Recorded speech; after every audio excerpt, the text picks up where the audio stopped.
Bueno, buenas noches, queridos amigos de Contacto Global. Hoy le traemos un nuevo programa con un tema muy interesante.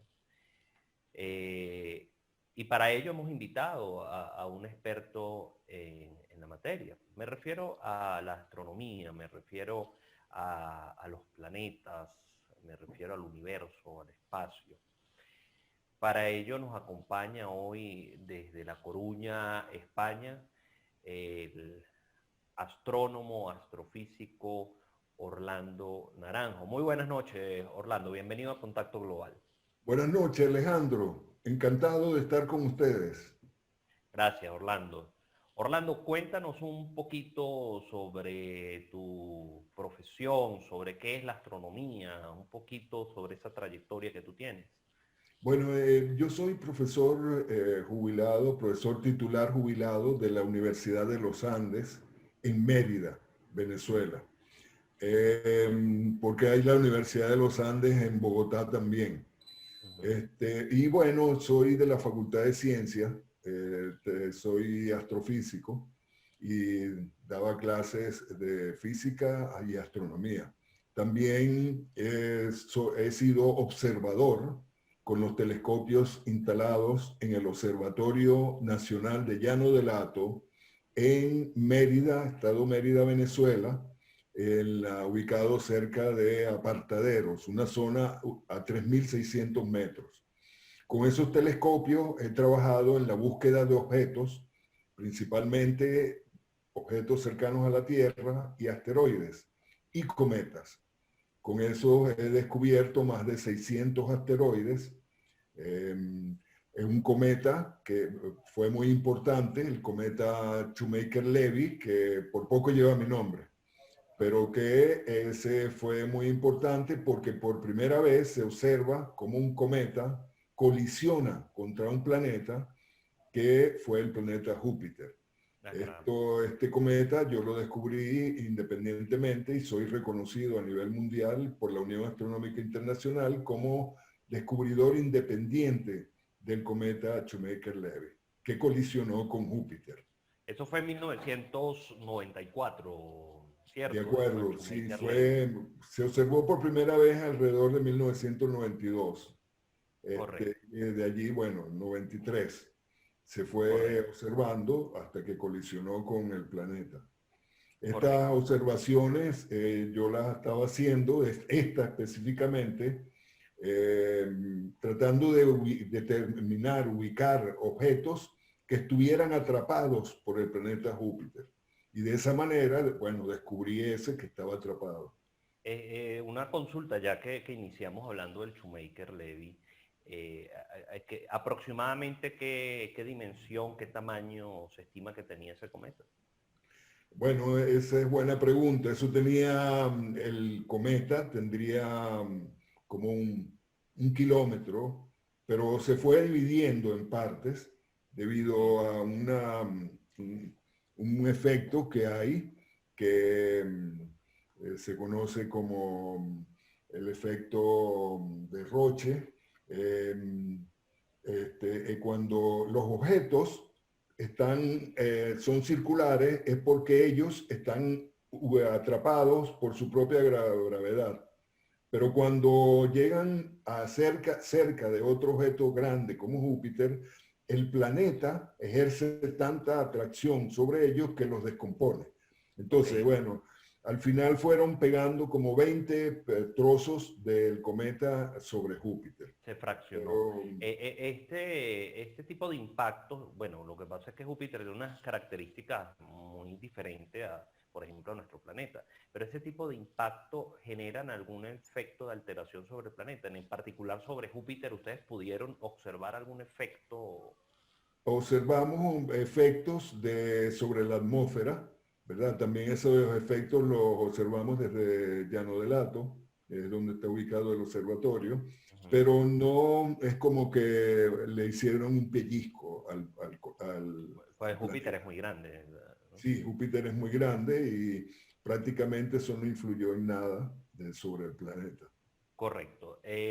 Lo que permite es, que lo Ujú. que permitió fue, a raíz de la colisión con la descomposición, ver qué materiales, qué elementos químicos estaban presentes allí, con las observaciones. Interesante. Los cometas y asteroides todos tienen la misma composición, son de lo mismo. No, No. los cometas son más como una bola de hielo con un poco de sólido, ¿verdad? Se formaron en regiones, cuando se estaba formando el sistema solar, los cometas se formaron en regiones muy alejadas al centro, que sería el Sol, y por eso son bolas de hielo, digámoslo así.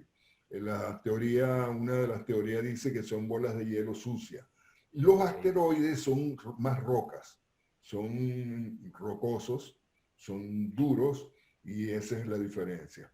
Los cometas van, cuando se acercan al Sol, van produciendo lo que se conoce como sublimación, que es el paso del sólido al gas directamente. Porque tú sabes que cuando tú tienes un hielo, el hielo se convierte en agua y Ajá. después si tú lo calientas, esa agua, él pasa a gas. No, en este caso pasa directamente de hielo a gas.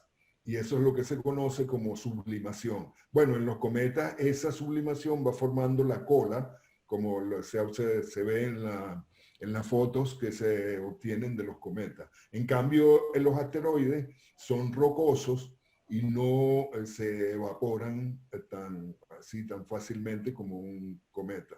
Por supuesto, los asteroides también tienen partes volátiles, que llamamos volátiles porque se evaporan también.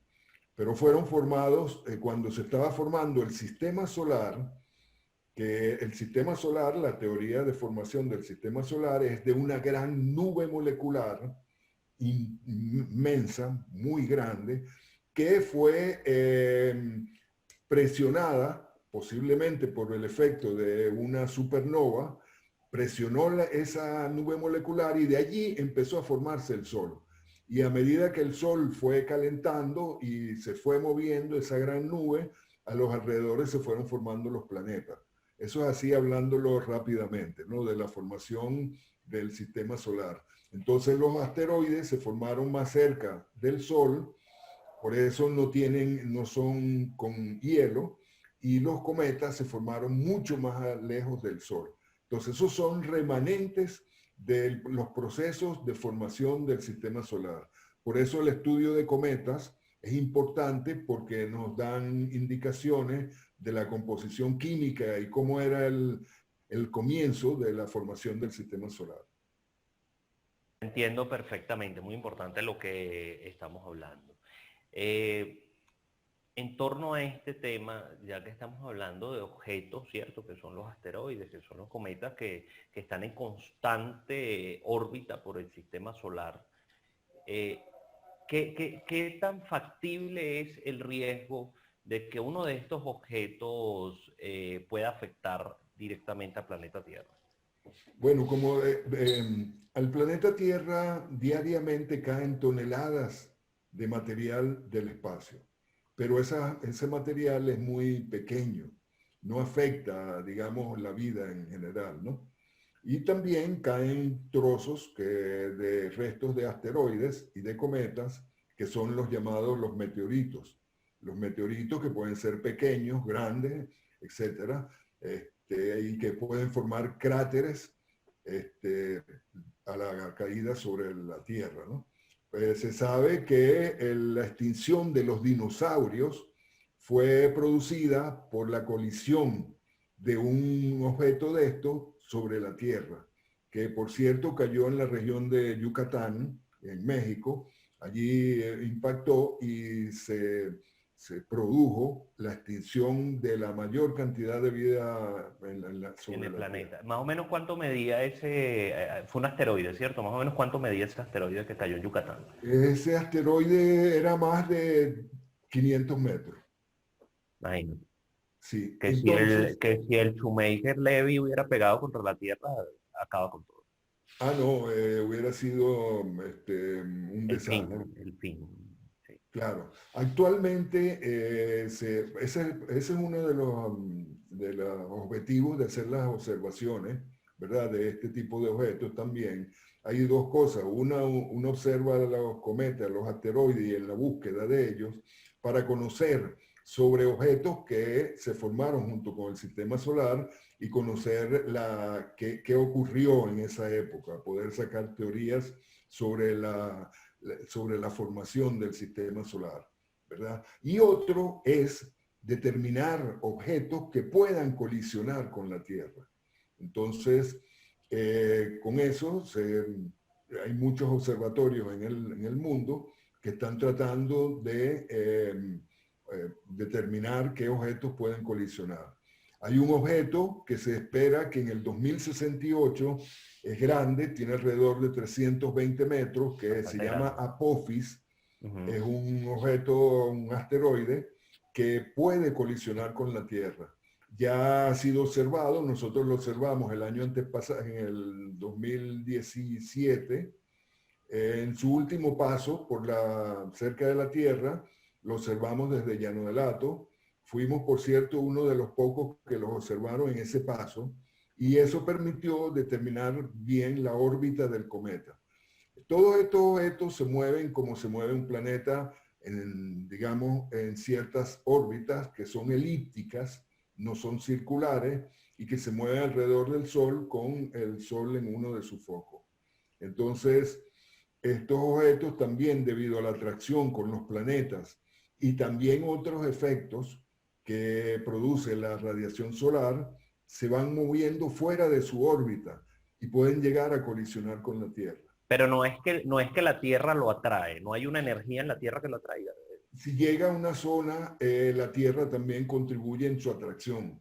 Pero, Okay. por ejemplo, el asteroide Apophis, que se piensa va a pasar cerca de la Tierra en el 2029, en el 2036, y luego en el 2068 se piensa que puede colisionar. Este objeto se piensa que puede colisionar porque hay un efecto que se llama Jaworski, en honor al señor que descubrió ese efecto, que es la radiación solar, la luz, también ejerce presión sobre los objetos. Entonces la radiación solar está haciendo que este objeto se vaya saliendo, moviéndose fuera de la órbita, y se va moviendo 100 metros, etcétera, cada tanto tiempo, que lo está trayendo más a la Tierra. Entonces, cuando pasa bien en su órbita, claro, la Tierra también va a ejercer una atracción que, bueno, va a colisionar, podría colisionar con la Tierra. Pero todavía no hay que hacer más observaciones de este objeto para poder determinar si realmente va a colisionar. Y te pregunto algo, Orlando. Ciertamente de estos fenómenos, de estos asteroides que han dañado en la antigüedad al planeta, el más conocido es al que se le atribuye la extinción de los dinosaurios. Eh, Evidentemente hablamos de un tiempo muy remoto donde no existía ni siquiera la humanidad. Si traemos esto al siglo XXI, ¿qué tan preparada está la humanidad, qué tan preparada está la ciencia para poder afrontar un fenómeno de esto? ¿Son afrontables? ¿Puede la humanidad hacer algo para desviar un asteroide si fuese Sí. un riesgo inminente? Buena pregunta. Hay varias misiones espaciales que están, inclusive hay una que está siguiendo un asteroide y está observando el asteroide. Pero hay varios países que están tratando de ver cómo se puede desviar un objeto de esto en caso de una colisión. Entonces, sí hay estudios. Hay una misión que se llama la misión DART de la NASA, que se espera, está programada para el 2022, en la cual se va a enviar a un asteroide y se va a tratar de moverlo, el asteroide. Bueno, entre otras cosas, muchos de estos asteroides tienen lunas, pequeños objetos que orbitan alrededor de ellos. Y en este caso, se va a lanzar al asteroide Didymos, se llama, para alterar el camino de una de sus lunas que se llama Dimorphis. Esa luna, con eso se hacen experimentos para ver de qué manera se puede desviar un objeto. Entonces, la humanidad sí está haciendo estudios sobre la posible desviación de un objeto de esto. Te pregunto Orlando, bueno, el cálculo astronómico de decir, bueno, en tal año este cometa va, va a pasar cerca de la Tierra, todo esto. Bueno, me imagino que evidentemente lo calculan con base a la órbita. Cuando hablamos de órbita es que constantemente circunda una ruta, ¿no? Claro, o Eh, sea, ellos se mueven alrededor del Sol principalmente, que es ok, lo que lo mantiene, igual que mantiene a los planetas. ok. Todos los planetas se mueven alrededor del Sol. Recuerda, tenemos el planeta Mercurio, el planeta Venus, la Tierra, Marte, Júpiter, Saturno y Urano. Y todos estos planetas describen órbitas elípticas alrededor del Sol. Con el Sol, bueno, uno dice uno de sus focos de la órbita elíptica. Todos estos conocimientos no es que esto parece trivial, que los planetas se muevan alrededor del Sol, pero te digo que fue hasta alrededor de 1500, 1600, en cuando realmente se determinó que los planetas se movían alrededor del Sol. En un principio, los griegos decían que la Tierra era el centro del universo y que todos los objetos se movían alrededor de la Tierra.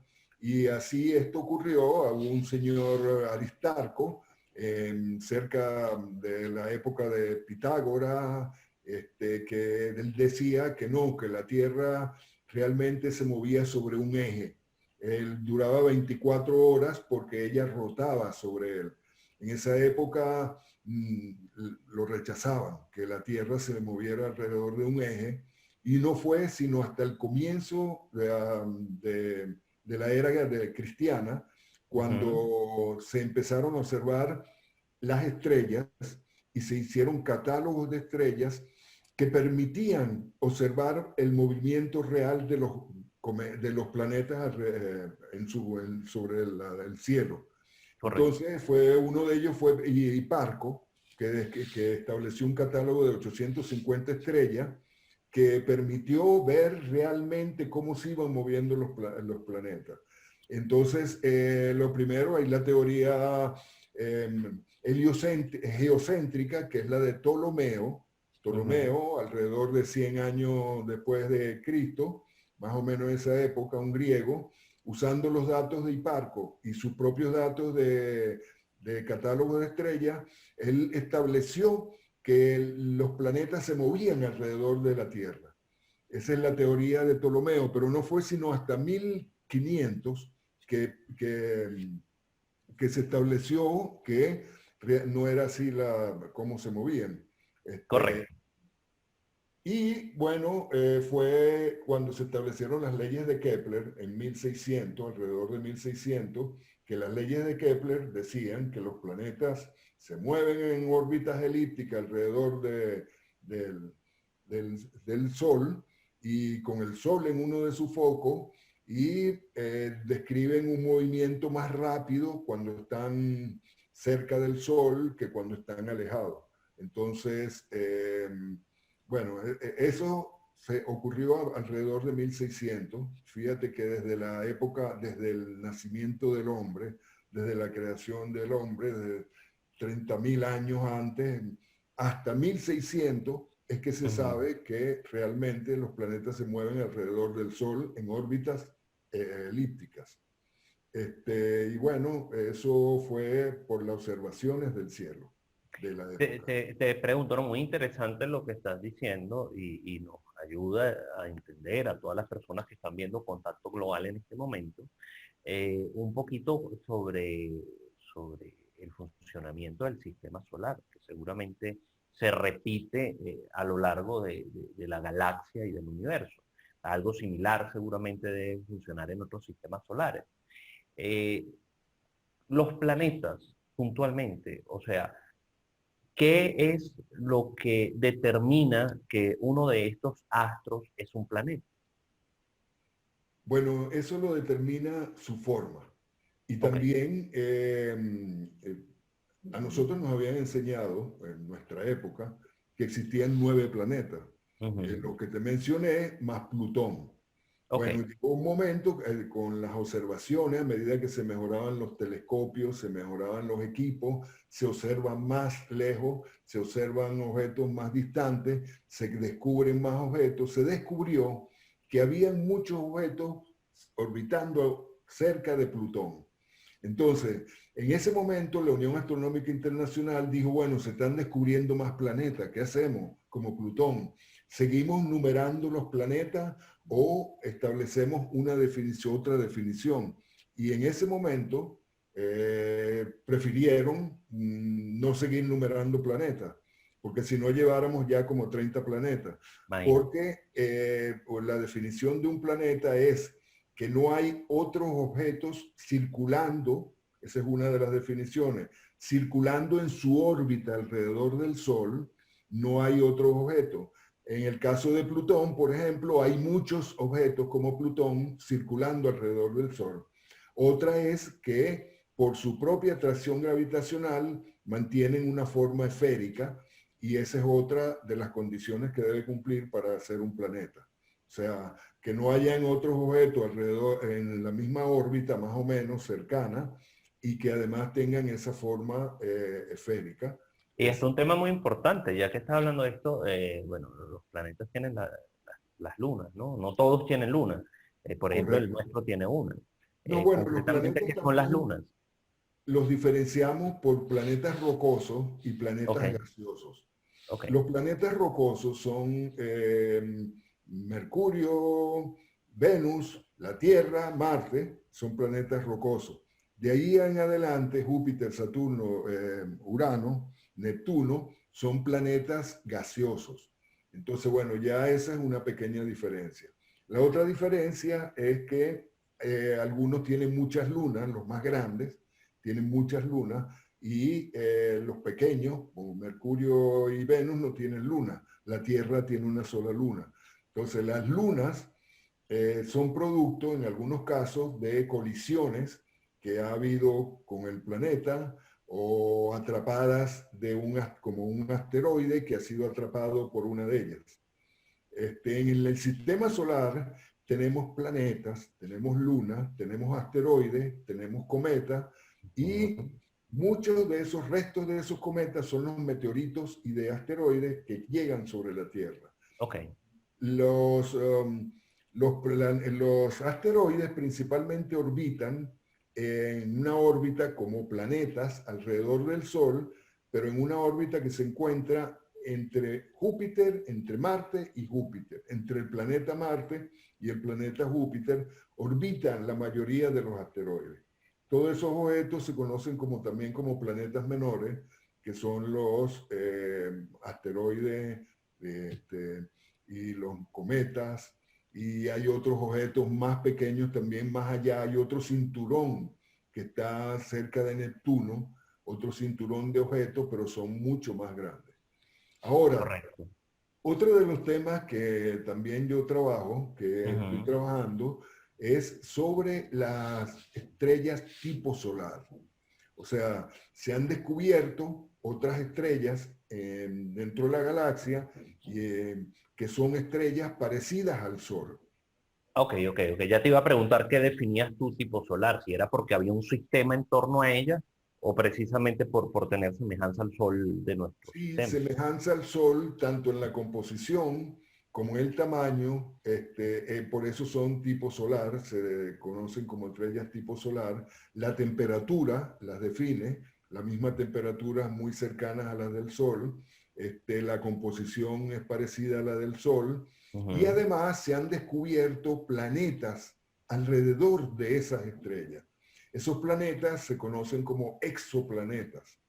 Por cierto, yo tengo una estudiante que todavía está haciendo la tesis en Mérida, la estoy dirigiendo desde acá, que está trabajando sobre estrellas tipo solar. Entonces, está estudiando la composición, cómo es los elementos químicos que están presentes allí, y eso es para comparar con el Sol. Porque dentro de la astronomía, de nuevo, parece trivial. No, el sistema solar tiene 4.500 millones de años y el Sol tiene esa edad. eso parece que fue así fácil, pero Ligero, no. ¿no? Todo eso se conoce a través de observaciones de otras estrellas en diferentes etapas de su formación. Entonces, se han observado estrellas naciendo estrellas, como están naciendo las estrellas. O estrellas muriendo, me imagino, ¿no?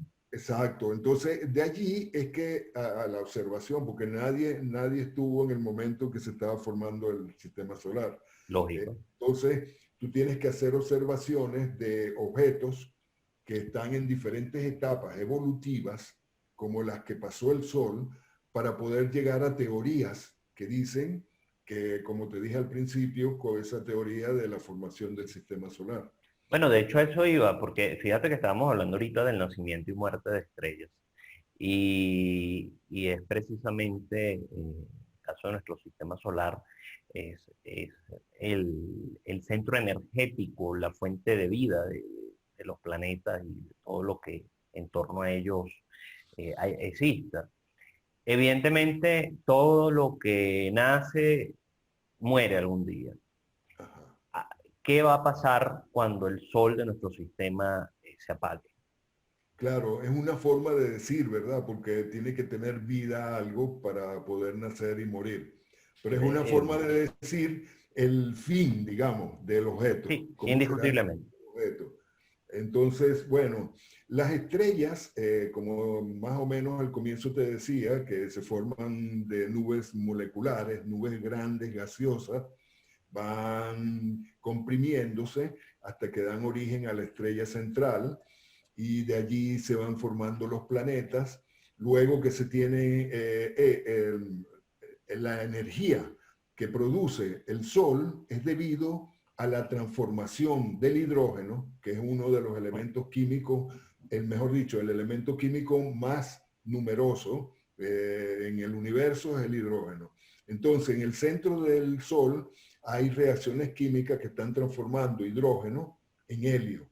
Entonces, son reacciones nucleares realmente que se están ocurriendo allí. De allí viene la energía que sale del Sol, es por la transformación del hidrógeno en helio. Entonces, llega un momento que la estrella se forma cuando la energía que está produciendo esas reacciones nucleares es comparada con la fuerza de atracción gravitacional de todo el material. Entonces, en el momento que más o menos, digámoslo así, se igualan la energía que sale del Sol y la energía gravitacional, ahí está la estrella. Pero en la medida que se va a ir consumiendo el paso de hidrógeno en helio, al terminarse el hidrógeno, ya no habrá producción de esa energía nuclear. Entonces la estrella colapsa. Al colapsar va a haber una gran explosión, produciéndose una estrella supergigante, que bueno, eso se llevará a la Tierra por medio y todos los demás planetas. La simple explosión. Exacto, que será una explosión para que la estrella pase de una etapa evolutiva a otra etapa evolutiva. Ok. Esos son estudios, bueno, que se puede hablar más científicamente, pero en Lógico. términos generales, para que la gente entienda, se puede decir que son etapas que van ocurriendo dentro de una estrella. Ella consume su material que está produciendo su energía, que es el hidrógeno. Al consumir ese hidrógeno, ya influye la atracción gravitacional más que no hay energía nuclear que está produciendo radiación y se va a comprimir y luego explota. Entonces se va a transformar en una estrella supergigante y finalmente esa estrella va a terminar siendo lo que se conoce como una estrella, una enana blanca, que casi ya no va a existir produciendo energía y Sería por una lo roca prácticamente. y ya ahí, bueno, ya ahí va terminando la estrella. Los estudios han establecido que hay estrellas que son muy masivas desde su comienzo. La mayoría de las estrellas son como el Sol, una masa solar, y se catalogan de esa manera. Tantas masas solares, una masa solar. Entonces la estrella como el Sol es como una enana, masa solar pequeña. Esa estrella se va a producir, vamos a decir, va a morir como una enana blanca. Pero las estrellas muy gigantes, que nacen con mucha masa, van a terminar siendo lo que es conocido como un agujero negro. O sea, en pocas palabras, el fin de una estrella podría ser una enana blanca o un agujero negro, que es lo que se conoce como los huecos negros. Sí. En ese caso, un agujero negro es una gran concentración de masa en un pequeño espacio que atrapa todo lo que tiene a su alrededor. Eso es lo que se conoce como un agujero Pero un negro. agujero negro, entonces, literalmente es un agujero, o sea, es algo que se quebró ahí, hizo y genera un espacio de atracción, es lo que te estoy entendiendo. Se llama así un agujero negro porque todo lo que pase cerca lo va a ir atrayendo y lo Ajá. va consumiendo. Entonces, claro, consumiendo, digamos, lo que hay están formaciones químicas, procesos de Mm. transformaciones químicas cuando lo atrae. Se piensa que en el centro de nuestra galaxia existen los agujeros negros. Bueno, existe el sistema solar, pero nuestro sistema solar está dentro de otro gran sistema que es una galaxia, que es lo que se conoce como la Vía Láctea, que es la galaxia en la cual nosotros existimos. Entonces, dentro de esta galaxia hay varias estrellas que pueden ser como el Sol, pero además hay muchas otras galaxias. Entonces, bueno, eso es más o menos el universo, en pocas palabras, cómo está formado el universo. Y bueno, allí podemos seguir hablando de cómo se originó el universo. Y Claro, entonces claro, claro, estamos de acuerdo. estamos Fíjate, saliéndonos ya del sistema solar. sí, no, indiscutiblemente, y yo percibo que estamos hablando de un multinivel de sistemas, ¿no? De que estamos hablando de que un ejemplo figural sería un pequeño círculo dentro de uno más grande y ese dentro de otro más grande y más grande y más grande, que tal vez se podría perder en términos casi infinitos para el cálculo humano, ¿no? Claro. Diría yo. Te quería hacer unas preguntas muy puntual, volviendo un poco al sistema solar. Tú hablabas de planetas gaseosos y de planetas rocosos. Se especula mucho sobre Marte. Desde el punto de vista de nosotros que no somos científicos, es especulación Sí. indiscutiblemente. Marte se dice que alguna vez fue más parecido a la Tierra que a lo que es hoy día ese mismo planeta. ¿Qué tiene esto de cierto? Sí, bueno, en Marte se está buscando vida, que haya podido haber vida. Y bueno, para que haya vida se busca el agua. Ujú. Entonces, encontrar agua en uno de esos planetas es algo que llama la atención. Por ejemplo, hace poco, la NASA dijo que tenía una noticia muy importante y la noticia consistió en decir que en la Luna hay agua. Entonces, en Marte se han encontrado restos que parece que hubo ríos, que ha habido cantidad de material que significa que allá hubo agua allí. Entonces se piensa, siempre se está buscando que haya restos.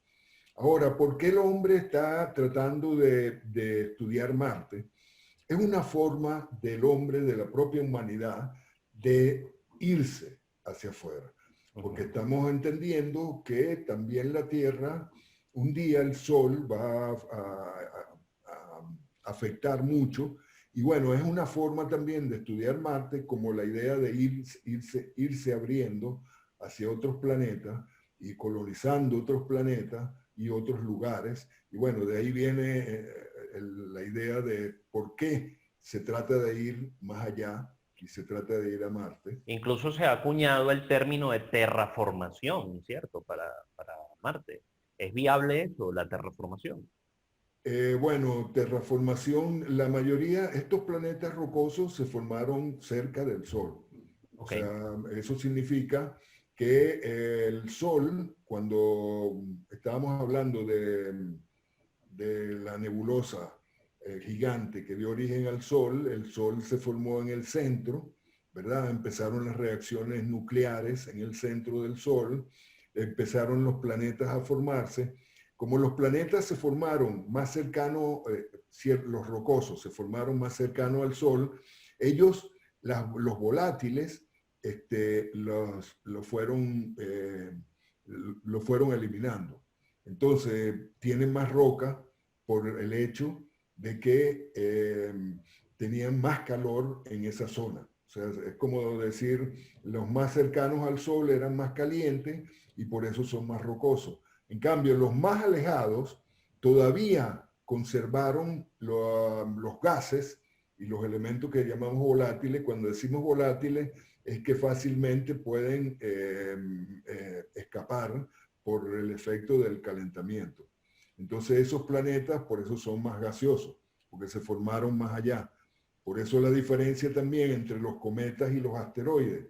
Los cometas en el momento de formación del sistema solar se formaron en distancias mucho más alejadas del Sol que los asteroides. Entonces por eso los cometas son bolas de hielo, que se consideran como bolas de hielo sucio, porque tienen partículas sólidas también allí. Eso es la diferencia entre los asteroides, los cometas y los planetas gaseosos y los planetas rocosos. Entiendo, que es posible que incluso el agua haya llegado del espacio. Sí, se piensa que muchos cometas, como te dije, los cometas se sabe que son bolas de hielo. Se piensa que el agua de la Tierra principalmente fue por la colisión de muchos cometas con la Tierra durante los procesos de formación de la Tierra. O sea que sí es posible eso. Por cierto, hay muchos investigadores planteando esa teoría o esa hipótesis de que el agua en la Tierra vino de los cometas.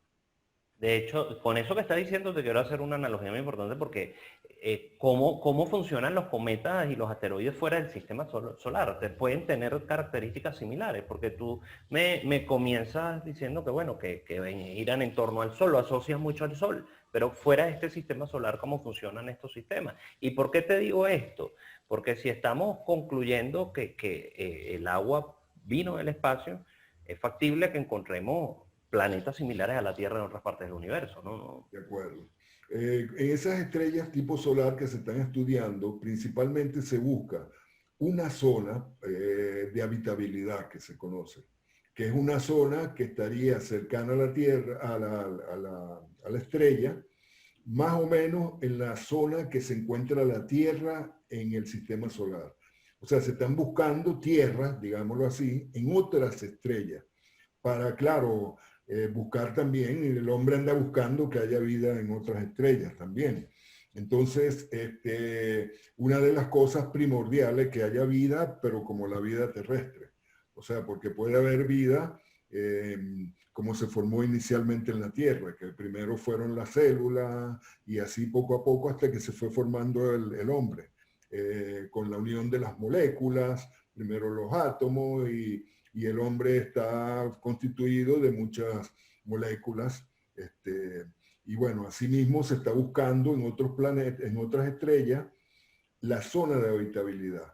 Entonces, si nosotros planteamos las mismas teorías que luego que se descubren en nuevas estrellas tipo solares, en otros lugares del universo, en otros sitios de la galaxia, esas teorías han estado cambiando también la propia hipótesis que se tiene del sistema solar, porque en esas estrellas se han encontrado planetas como Júpiter cercanos al centro de la estrella, que como el planeta Júpiter, pero muy cercano a la estrella, como en la zona donde está Venus, cosa que no se plantearía si consideramos las teorías de formación del propio sistema solar. Correcto. Porque nada podría explicarnos a nosotros, si seguimos con la teoría de formación del sistema solar, que se pueda formar un Júpiter cerca del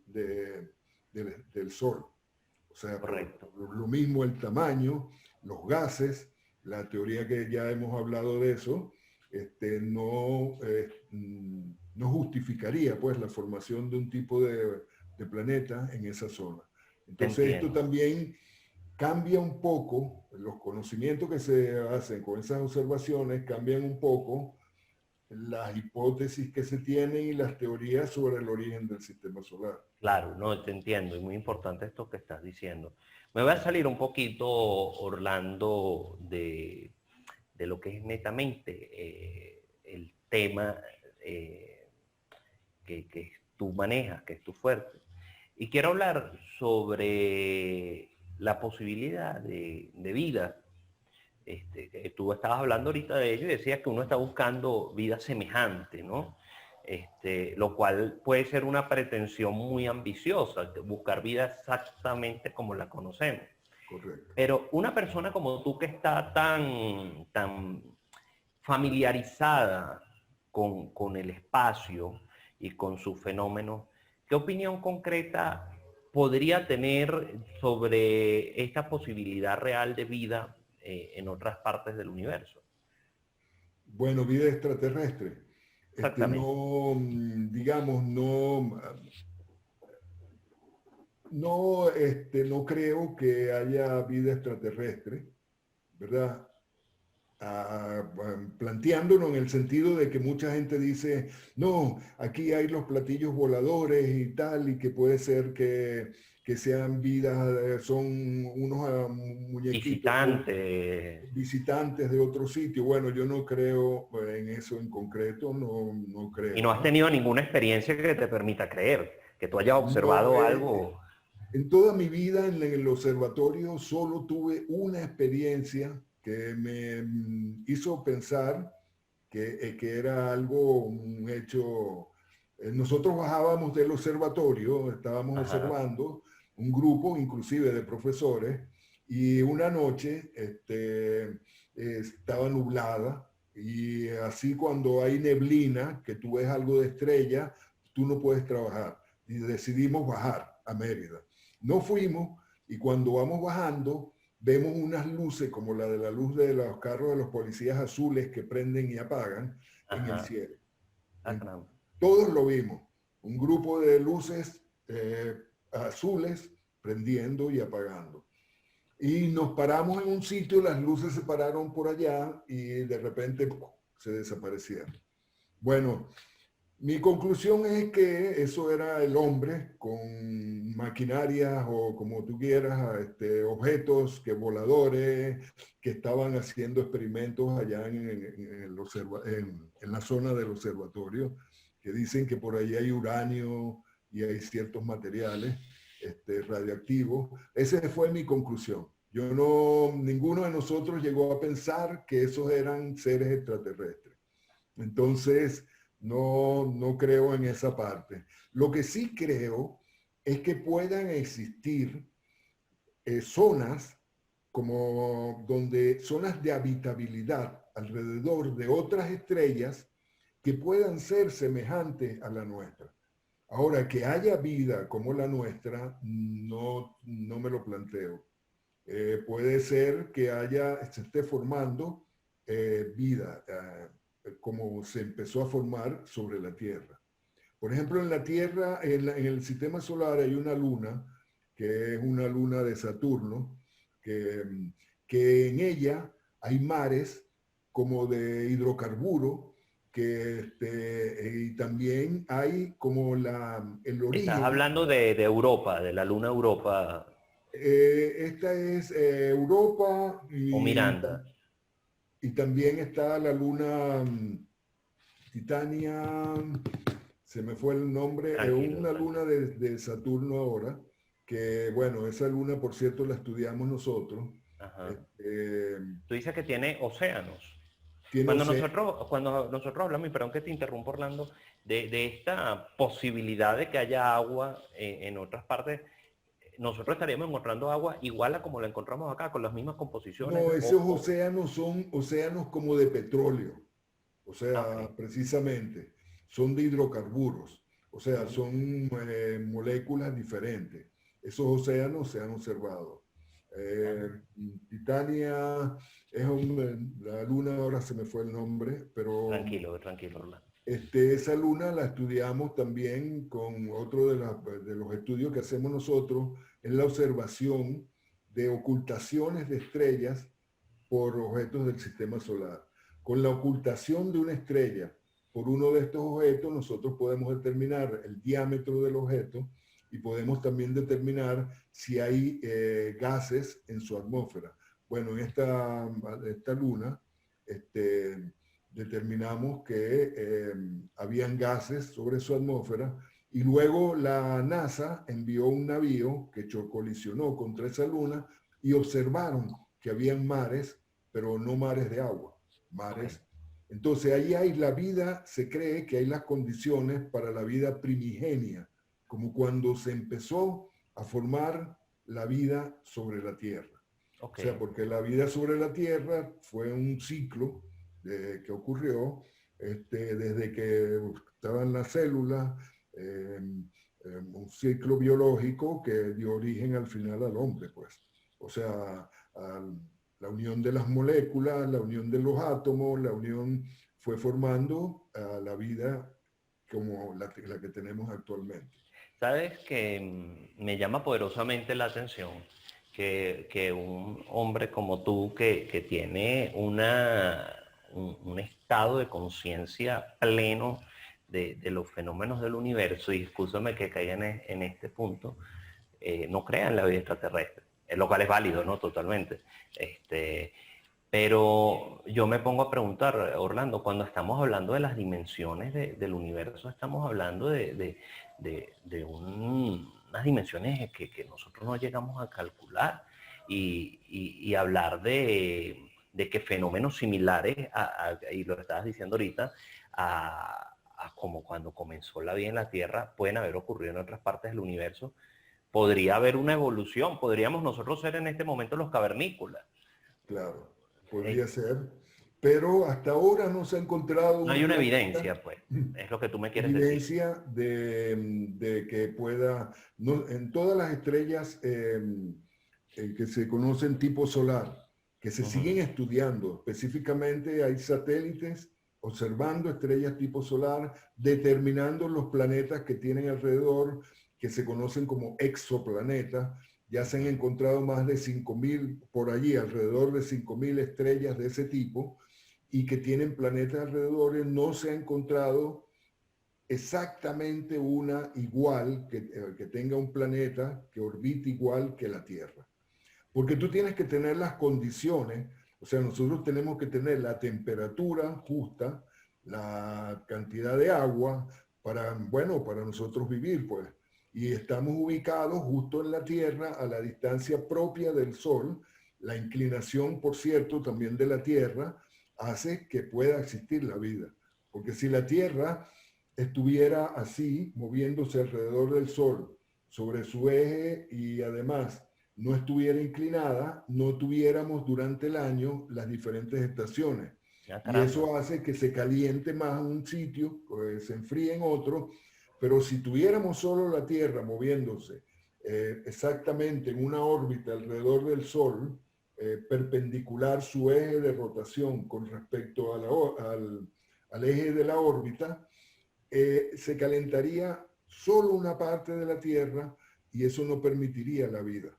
Entonces también tenemos esa condición de que está inclinado el eje de rotación sobre su eje de la Tierra, está inclinado con respecto al eje de traslación alrededor del Sol.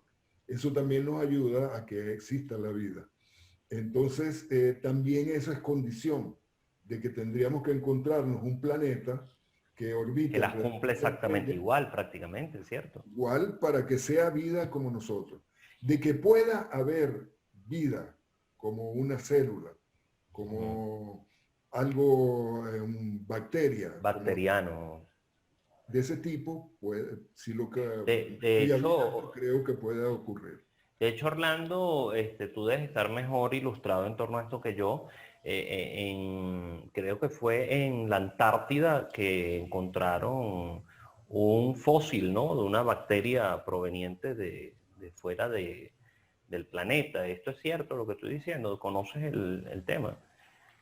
No sé si fue en un meteorito que encontraron una especie de fósil de una bacteria que se presume que viene de afuera.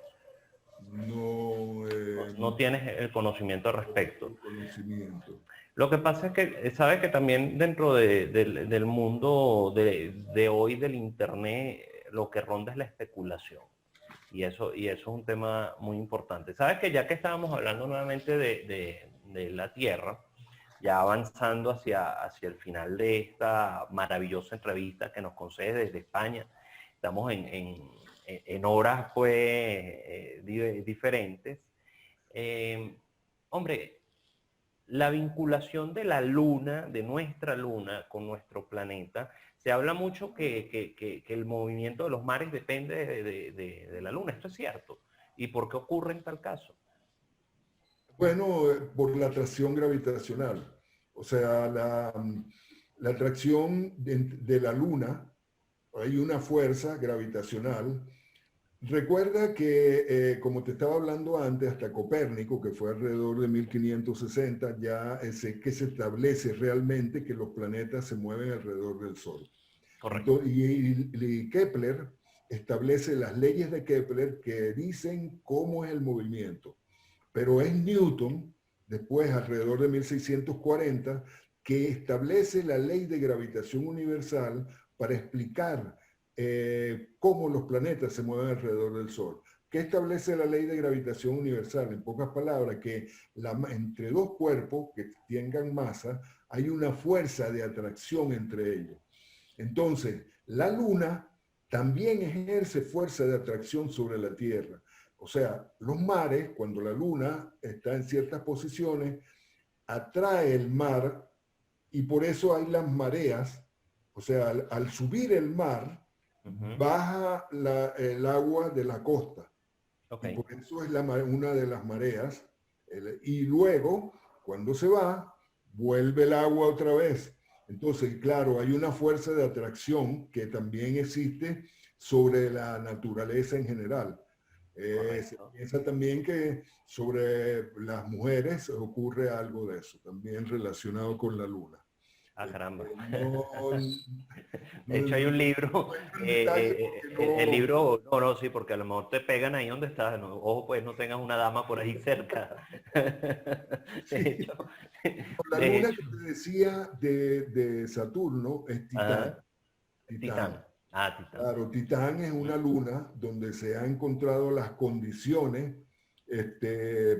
prebióticas, se dice así, pre-nacimiento de la vida. Y se piensa que allí están las condiciones dadas que tuvo la Tierra hace mucho tiempo, cuando empezó a existir la vida en la Tierra, pues, desde su Correcto. comienzo. Entonces, Correcto. Titán es esa luna que tiene también unos mares, pero de hidrocarburos que se han observado. Todo eso se ha observado con navíos que han caído sobre ella. Bueno, hubo un navío que cayó, que tomó las fotos de los mares y se observó eso detenidamente. Pero estos son hidrocarburos distintos a una composición diferente a los hidrocarburos que conocemos acá. Parecido, muy parecido. Muy parecido. Sí. Caramba. Por cierto, esa luna nosotros observamos que es parte también de la investigación que hemos desarrollado desde hace mucho tiempo, es la observación de la ocultación de estrellas por objetos del sistema solar. Esa ocultación permite que cuando el objeto del sistema solar, hay una estrella ubicada muy lejos, y el objeto del sistema solar nosotros vemos que está pasando, la luz de esa estrella se va ocultando, ¿verdad? Y nos permite a nosotros estudiar el diámetro del objeto y nos permite también estudiar si tiene atmósfera, por la forma en que se empieza a ocultar la luz en la estrella, o al pasar el objeto del sistema solar delante de la estrella. Y bueno, en esta luna, Titán, nosotros determinamos que, junto con un estudio que lo liderizaba un francés, Sicardi, se llama Bruno Sicardi, él liderizaba eso, pero hicimos las observaciones de Venezuela, determinamos que había una atmósfera allí. Y luego que el navío ese que lanzaron contra la Luna encontró justo lo que habíamos determinado. Ustedes habían visualizado. Esa observación. Una observación hecha a grandes distancias. Por eso las observaciones son muy importantes. Bueno, la teoría y la observación van de la mano. Claro, La teoría depende de la observación. Y bueno, claro. pues, lo que nosotros hacemos principalmente es Ujú. hacer observaciones del espacio. Claro, claro. No, no, no. Y te entiendo, Orlando. Orlando, ya acercándonos, como te dije, hacia el final, eh, esto es un tema profundamente interesante y yo creo que la dimensión del tema es de la misma dimensión del universo, porque creo que siempre hay algo nuevo que podría llamar nuestra atención, porque los fenómenos en el universo parecen ser muy dinámicos, ¿no? Según Sí, como sí. hablábamos. Este, ¿Tú crees que, que esta interpretación que da la ciencia a los fenómenos cosmológicos eh, deben ser de alguna manera más socializadas con la gente? O sea, ¿cómo decirle a la gente sin generar el alarmismo y decirle, venga, si existe la posibilidad real de que algún día un asteroide impacte el planeta, correcto? Y hay una ciencia que lo estudia, hay una ciencia que lo observa. Sí. ¿Tú crees que de alguna manera hay que socializar en el sentido de decirle a la gente, esto puede ocurrir y de alguna manera debemos estar preparados para ello? Claro. Sin caer en el alarmismo, por supuesto. Fíjate, nosotros el trabajo que hacemos, por ejemplo, vamos a hablar del observatorio, es un trabajo que depende del dinero que paga la gente. Claro, en nuestro caso en Venezuela teníamos el petróleo, que es Ujú. el que nos mantenía. Entonces, bueno, no hablemos mucho de eso, pero porque ahora no hay nada ahí. Pero la gente, podemos decir que los impuestos, lo que ellos pagan, es lo que financia la ciencia. Entonces, ellos tienen, nosotros los científicos, tenemos el deber de enseñar, de decirle a las personas qué es lo que, por qué la importancia de eso. Entonces, una de las cosas que es necesario hacer es enseñar a las personas la divulgación, efectuarlo a través de redes y en ese aspecto nosotros, yo hice un programa, establecimos un programa porque a los asteroides que ya se conoce su órbita muy bien, que de los cuales he encontrado varios, una vez que se conoce la órbita, el descubridor puede poner el nombre a uno de esos asteroides. Yo le puse el nombre de Venezuela, un asteroide, le puse el nombre de Mérida, le he puesto el nombre de Unilandes en honor a la Universidad de los Andes, y en un proyecto con niños en los cuales se hacían experimentos con los niños y dentro de una especie, no de concurso, sino de eventos, ellos le pudieran poner el nombre a un asteroide. Bueno, ese evento lo hemos realizado en Venezuela, lo he realizado en Colombia, en Ajá. Bogotá, que se llama Maloca, un centro interactivo de ciencia. Sí, cómo no. Ese centro, luego lo buscas, tiene el nombre de un asteroide que yo descubrí, que le puse el nombre de Maloca, junto con una invitación que me hizo su directora, no sé si actualmente es la directora, la doctora Nora Elizabeth Hoyos. Ella me invitó y le hicimos un evento con niños y le pusimos el nombre de uno de los asteroides que descubrimos, Maloca. Bueno, ese evento lo he hecho en Colombia, en Venezuela, en Brasil, en Polonia, en Reino Unido, en España, también se le puso el nombre a un asteroide por eventos con niños. Este, Polonia, Noruega también.